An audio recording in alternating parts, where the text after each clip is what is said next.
Hello there, my name is Grayman, and in today's video I would like to teach you about do. Do as a verb. It functions either as a main verb or a helping verb. So let's look at it together.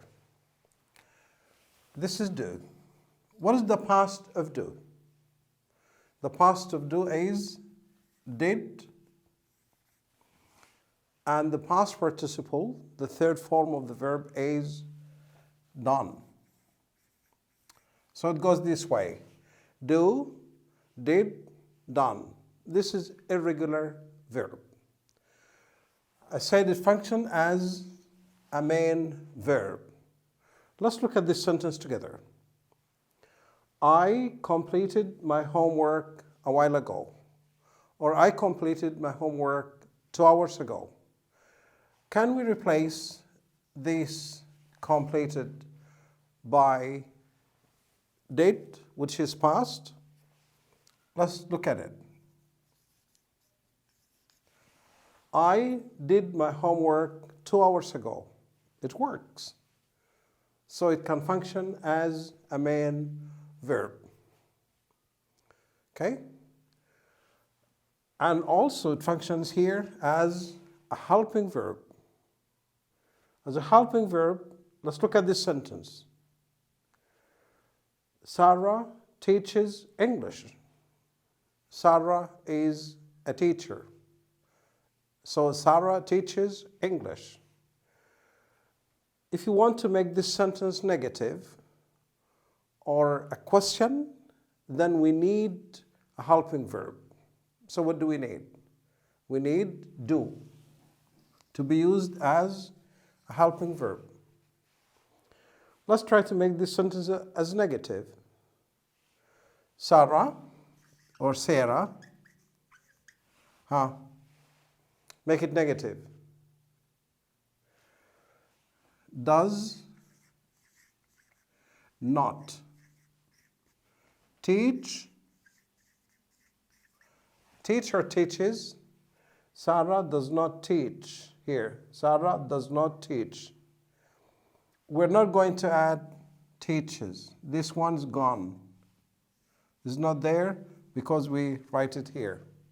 Sarah does not teach English.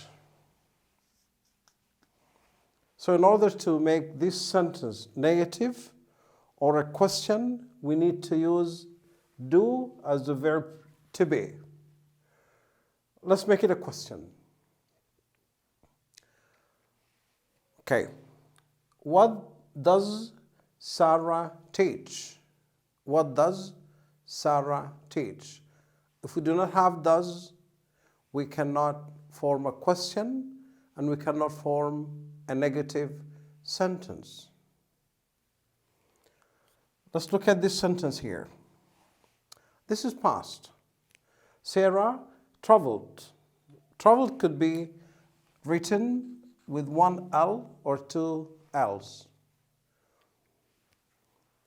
So Sarah traveled to Japan last winter. She traveled to Japan last winter. Let's make it a question and negative. Did Sarah travel? Did Sarah travel? Did Sarah travel? Did Sarah travel to Japan last winter? Okay, let's make it negative. Sarah did not. Sarah did not travel to Japan last year.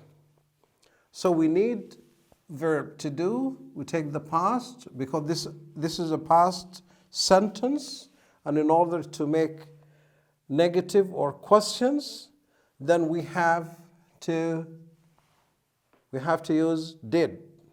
Look at it here again and here. Okay, I'll make sure I'll get you more details when I teach you the present simple And when I teach you the past simple, the tenses, I'll give you more details on this. So that's it for today's video, and I hope you like my video. So you take care, and I'll see you very soon. Thank you very much.